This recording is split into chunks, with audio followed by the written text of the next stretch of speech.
Enlightened persons ఏడుస్తారా? వాళ్ళ కన్నీళ్ళు వస్తుందా?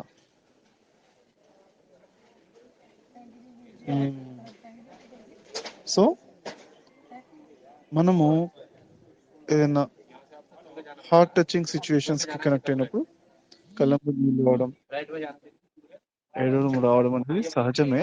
అది మనుష్యతత్వం అన్నమాట. అయితే ఒక ఎగ్జాంపుల్ చెప్తాను. ఒకసారి ఆర్టిఫిషియల్ ఇంటెలిజెన్స్ అనుకుంటా మూవీ, అందులో ఒక ఒక ఆర్టిఫిషియల్ ఇంటెలిజెన్స్ ని యూజ్ చేసి ఒక రోబో పిల్లవాడు ఉంటాడు అనమాట. అయితే అతన్ని సృష్టిస్తారు సైంటిస్టులు. అతను తన ఓన్ గా తనకు తాను థింక్ చేయొచ్చు అనమాట. థింక్ చేసి తనకు తాను అన్ని పనులు చేస్తాడు. రోబోట్ అనమాట. అబ్బాయి లానే ఉంటాడు, నార్మల్ అబ్బాయి లానే ఉంటాడు బయట చూడడానికి, లోపలైతే రోబోట్. అయితే కాకపోతే అన్ని ఎమోషన్స్ తో పాటు అంత అంటే మన థింకింగ్ తనకు తానే థింక్ చేస్తాడు కాబట్టి ఆర్టిఫిషియల్ ఇంటెలిజెన్స్ ఉన్న రోబోట్ గా తను. మరి ఇద్దరు పెంచుకుంటారు. అలా పెంచుకోవడం అంటే వాళ్ళ పిల్లలు లేరు అనుకుంటా. అప్పుడు ఆ టైంలో తను తీసుకెళ్తారు. తర్వాత పిల్లవాడు పుడతాడు అనుకుంటా. పుట్టిన తర్వాత తనకేంటంటే ఈ అబ్బాయికి, ఈ రోబోట్ అబ్బాయికి తల్లి ప్రేమ చాలా ఇష్టం. తల్లి చాలా చక్కగా చూసుకుంది, చాలా బాగుందని చాలా ఇష్టం అనమాట. ఇష్టపడతాడు. తనకు సొంత తెలివి ఉంది కాబట్టి అమ్మ ప్రేమను బాగా ఇష్టపడతాడు, ఆరాధపడతాడు. ఆరాధించడం స్టార్ట్ చేస్తాడు. మంచి ప్రేమను అంగీకరిస్తాడు, చక్కగా ఎంజాయ్ చేస్తూ ఉంటాడు. అయితే మరి ఎప్పుడైతే ఇతన్ని పెంచుకున్న క్రమంలో వాళ్ళ ఓన్ అబ్బాయి పుడతారు. పుట్టేసరికి ఎప్పుడైతే వాళ్ళకి ఓన్ అబ్బాయి పుట్టారో, అతను మనిషి అని చెప్పేసి అతని పైన ప్రేమ ఎక్కువ చూపిస్తారు అనమాట. ఆటోమేటిక్ ఇతన్ని ఇగ్నోర్ చేయడం స్టార్ట్ చేస్తారు. ఇతని పైన ప్రేమ నీకు తక్కువ అయిపోతాయి. అంటే టైం అంతా కూడా ఆ చిన్న బాబు అతను పెద్దవాడు అవుతాడు, ఇతనంతా ఏజ్ అవుతుంటాడు, కానీ అతని పైన పూర్తి అటెన్షన్, అతని పైన అన్ని ఇస్తుంటారు. తర్వాత ఇతనికి ఒకసారి కోపం వస్తుంది అనమాట. ఎందుకు ఇలా నాకు ఎక్కువగా అటెన్షన్ ఇవ్వట్లేదు, నాతో మాట్లాడలేదు, అమ్మ నన్ను ఇంతకుముందు ప్రేమించినంత ప్రేమించట్లేదు, నాతో ఎక్కువ టైం స్పెండ్ చేయట్లేదు ఏంటి అని చాలా కోపం వస్తుంది అనమాట. కోపం వచ్చేసి తను వెళ్ళి అడుగుతాడు అనమాట. తను సృష్టించిన సైంటిస్ట్ దగ్గరికి వెళ్ళి అడుగుతాడు. అడిగితే అతను కూడా ఆన్సర్ ఏదో చెప్తూ ఉంటాడు. కానీ తర్వాత చూస్తే ఇతని లాంటి రోబోట్స్ వేల కొద్ది రోబోట్స్ ఉంటాయి అనమాట. ఇతని లాంటి అబ్బాయి వేషంలో ఉన్న రోబోట్స్ చూసి ఒక 2-3 రోబోట్స్ వెళ్ళి పలవగొడతాడు కూడా. నాకు కోపం వచ్చి నాకు ఎందుకు టైం ఇవ్వట్లేదు, ఇలా రోబోట్స్ ఎందుకు క్రియేట్ చేస్తాడు మాకు అనుకుంటే ఏదో తన ఏదో ఎక్స్ప్రెస్ చేస్తాడు. అండ్ తర్వాత ఇక్కడ వింటాడు అనమాట. దేవదూత మీకు కోరిక నెరవేరుస్తుంది అని ఇక్కడ వింటాడు. వింటే అవునా దేవదూత మన కోరిక నెరవేరుస్తుందా అని తను ఒక చోట వెళ్తే, ఒక చోట ఒక దేవదూత బొమ్మ ఒకటి ఉంటుంది, స్టాచ్యూ శిల్పం ఒకటి ఉంటుంది. ఆ శిల్పం దగ్గరికి వెళ్ళి నుంచుంటాడు. అలానే నుంచుంటాడు, అంతే అలానే ఉంటాడు. ఇంకా అలానే అక్కడ ఎన్ని సంవత్సరాలు ఉంటుంటే 500 సంవత్సరాలు అలానే ఉండిపోతాడు అనమాట. 500 సంవత్సరాలు ఎప్పుడైతే అలానే ఉండిపోయిన తర్వాత అప్పటికి హ్యూమన్స్ అందరు కూడా ఎవాల్వ్ అవుతారు, గొప్పగా నెక్స్ట్ లెవెల్కి వెళ్తారు. చాలా సైంటిఫిక్ అడ్వాన్స్. అది మొత్తము వాళ్ళ సిటీ అంతా కూడా సముద్రంలో మునిగిపోతుంది. మళ్ళీ 500 సంవత్సరాల తర్వాత హ్యూమన్స్ అన్ని పురాతన తవ్వకాల్లో సముద్రం లోపల ఉన్న సిటీని తవ్వుతూ ఇతను చూస్తే ఇతను అలానే నుంచుని అలానే ఆ దేవదూత ఒక రెక్కలు చాపి ఉన్న ఒక విగ్రహం దగ్గర, దేవదూత లాగా ఏంజల్ అంటారు కదా, ఏంజల్ విగ్రహం దగ్గర అక్కడ నుంచుని అలానే ఉంటారు కదా. ఇతన్ని అంటే 500 years తర్వాత ఇతను కొంచెం చిన్న చిన్న రిపేర్స్ వస్తాయి. రిపేర్ చేసి ఇతను మళ్ళీ మంచి చేస్తారు. చేసిన తర్వాత ఎందుకబ్బా ఇతను అబ్జర్వ్ చేస్తాడు, నాకు దేవదూతను కోరుకోవాలి అని తనకు ఉంటుంది మనసు లోపల. అని అబ్జర్వ్ చేసి వాళ్ళు సైంటిఫిక్ గా అంటే ఒక దేవదూత సృష్టిస్తారన్నమాట. సృష్టించి దేవదూతల రెక్కలుతో ఉన్న దేవదూత వచ్చేసి ఏం కోరిక కావాలి అడుగు అంటది అనమాట. అంటే నాకు అమ్మ కావాలి, నేను అమ్మతో టైం స్పెండ్ చేయాలి అంటాడు అనమాట.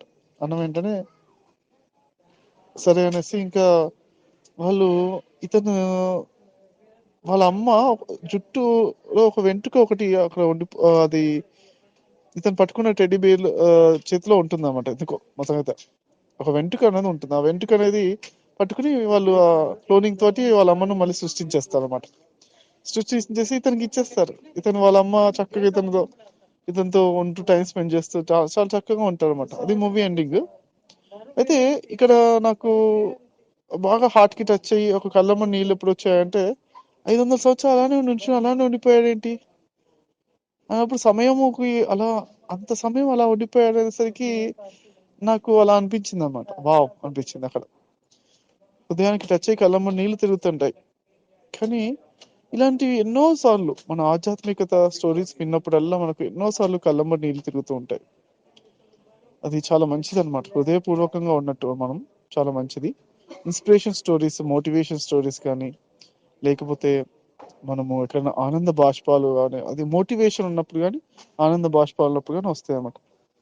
అంటే ఇప్పుడు ఎవరైనా కష్టం చూసి వాళ్ళు ఎందుకు కష్టపడుతున్నా అది కాదు. ఇది మనకి ఇక్కడ వచ్చేది ఏంటంటే అంత కష్టపడినా వాళ్ళు సాధించారు, గొప్ప వాళ్ళు అయ్యారు కదా అనేది అలా ఉంటుంది. ఓకే, మ్యారీ కామ్ అనే ఒక హిందీ సినిమా ఉంది. ఎంఏఆర్ఐ మ్యారీ కామ్ MCOM. ఆమె ఒక బాక్సింగ్ చేసే ఆవిడ అనమాట. బాక్సింగ్ లో ఉమెన్ బాక్సింగ్ లో ప్రైజెస్ వస్తాయి, బాగానే ఉంటుంది. తర్వాత మ్యారేజ్ అవుతుంది, పిల్లలు కూడా ఉంటారు అనుకుంటా. తర్వాత ఇంకా తను రొటీన్ లైఫ్ అయిపోద్ది. ఇంకా మళ్ళీ లైఫ్ లోపల కష్టాలు అవన్నీ పిల్లలు చూసుకో అవన్నీ ఉంటాయి కదా. ఇంకా అయితే తను ఒకప్పుడు విన్నర్ అనే విషయము ఇంకెవరు పట్టించుకోరు, అన్ని నార్మల్ చూస్తుంటారు. లేదు నేను కావాలని తను మళ్ళీ కష్టపడి మళ్ళీ ప్రాక్టీస్ చేసి మళ్ళీ విన్ అవుతుంది అన్నమాట. అంటే ఒక జీవితంలో టీనేజ్ లోపల ఉన్నప్పుడు విన్ అవడం, పిల్లలు పుట్టిన తర్వాత మళ్ళీ వెళ్ళి వాళ్ళు బాక్సింగ్ పోటీలు వెళ్ళి మళ్ళీ ఎన్నో అవార్డ్స్ తెచ్చుకోవడం అనేది ఆమె లోపల తపన చూసి అప్పుడు అక్కడ నా కళ్ళమ్మ నీళ్ళు వస్తున్నాయి ఆ మూవీ చూసినప్పుడు చాలా సార్లు. అయితే అది ఏదో బాధతో వచ్చినవి కాదు. అదేంటంటే మనకు ఒక మోటివేషన్ తో ఇంత గొప్ప అలాంటి గొప్ప వాళ్ళని చూస్తే ఆ కళ్ళమ్మ నీళ్ళు అనేది రావడం అనేది సహజమే. ఓకే, అంత తపన ఉంది, వాళ్ళు ఎటువంటి సిచ్యువేషన్ ఎలా ఇంత గొప్పగా మార్చుతున్నారు వాళ్ళు అని ఆధ్యాత్మికత విషయంలో చాలా సార్లు మనకు కళ్ళమ్మ నీళ్ళు వస్తాయి. కళ్ళమ్మ నీళ్లు కారి కింద బొట్టు పడిందంటే అక్కడ ఆ నేల ధన్యం అవుతుంది అంటారనమాట. అలాంటి ఆధ్యాత్మికత స్టోరీస్ కానీ మోటివేషన్ స్టోరీస్ కానీ విన్నప్పుడు వచ్చే కళ్ళమ్మ నీళ్ళు వచ్చేవి చాలా గొప్ప విషయం. అది మామూలు కాదు, చాలా గొప్ప విషయం అన్నమాట. అందుకే ప్రవచనాలు చెప్పేటప్పుడు కూడా ప్రవచనకర్తలు కూడా ఎవరైనా చెప్తున్నప్పుడు కూడా కళ్ళమ్మ నీళ్ళు వచ్చి అక్కడ చుక్క కనుక కింద పడిందంటే ఆ ఇల్లు ఆ ప్లేస్ అన్నీ కూడా ధన్యం అయిపోయి చాలా ఎన్నో వందల సంవత్సరాల వరకు అక్కడికి వెళ్తే ఆ పాజిటివ్ వైబ్రేషన్స్ వస్తాయని చెప్పుకుంటూ ఉంటారు అనమాట. మన శాస్త్రాల్లో అలా చెప్పారు ఆల్రెడీ. సో హృదయ తరంలో జీవించడం అనేది గొప్ప విషయం. కళ్ళమ్మ నీళ్ళు ఎంత ఈజీగా వస్తుంటే అంత గొప్ప విషయం. మనము మనుషులమే అన్నది తెలుస్తుంది అన్నమాట. ఒకసారి నా పక్కన ఒకళ్ళు దోమను చంపారు గట్టిగా. అది కూడా ఛీ అనుకుంటా ఇలా గట్టిగా తిట్టుకుంటూ కోపంగా ఛీ అనుకుంటా. వెంటనే నా కళ్ళలో నీళ్ళు వస్తుంది.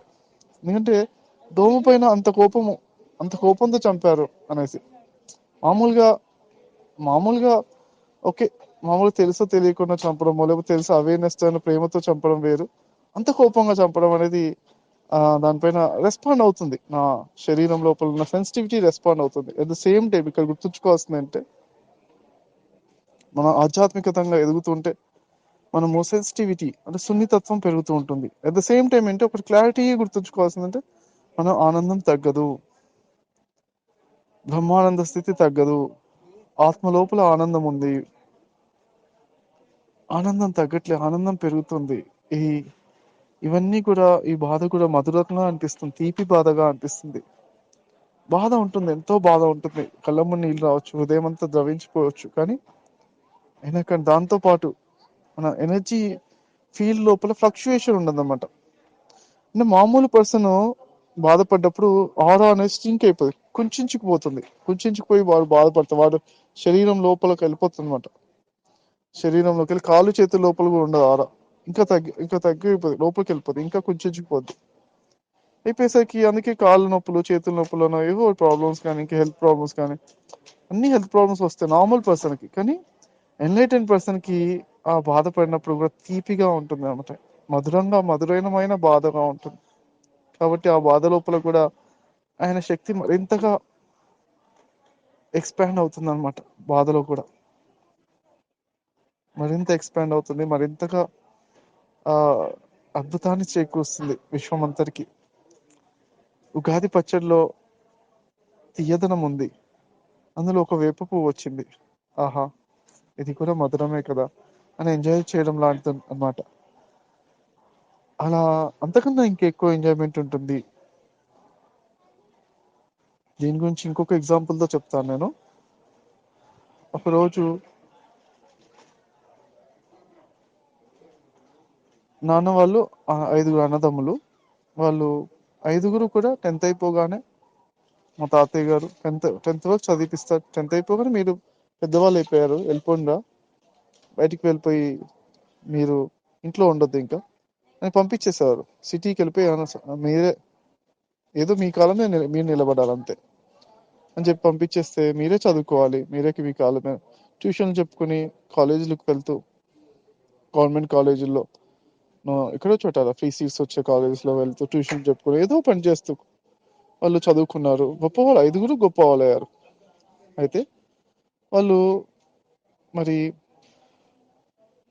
సెలవులకి వాళ్ళు వాళ్ళ పిల్లలతో మరి వచ్చిన మనవాళ్ళతో వచ్చినప్పుడు ఒకరోజు వాళ్ళ అమ్మ ముగ్గు వేసిన తర్వాత ఒక అరగంట గంటకే మనవాళ్ళు కానీ పిల్లలు కానీ అందరూ వచ్చేసి అది తొక్కేశారు అనమాట. తొక్కేయగానే వాళ్ళ అమ్మ ఏడుస్తుంది అనమాట, కళ్ళమ్మ నీళ్ళు వస్తుంది వాళ్ళ అమ్మకు. వస్తుంటే మా నాన్నగారు వెళ్ళి అడిగారు అనమాట, అమ్మ ఆ ముగ్గు వేసావు కదా, ఎంతో కష్టపడి ముగ్గు వేసావు కదా, పిల్లలందరూ తొక్కేసరికి బాధగా అనిపిస్తుందా, ఏడుస్తున్నావు అమ్మా అని అడిగారు.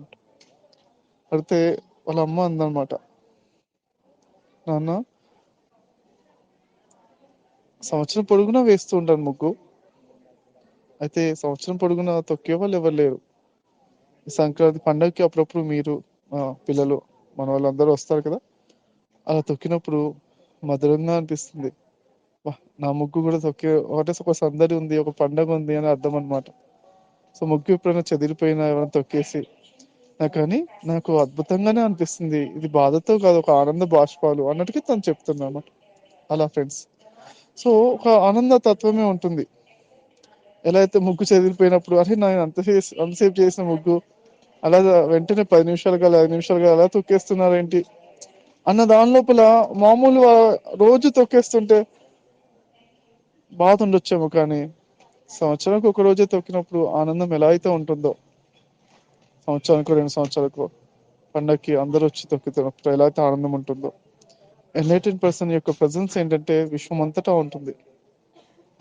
నక్షత్రాల లోపల ఉన్న ఆనందం మరి విశ్వం అంతటా కూడా ఆ స్పేస్ ఎలిమెంట్ లో ఉంటుంది అనమాట.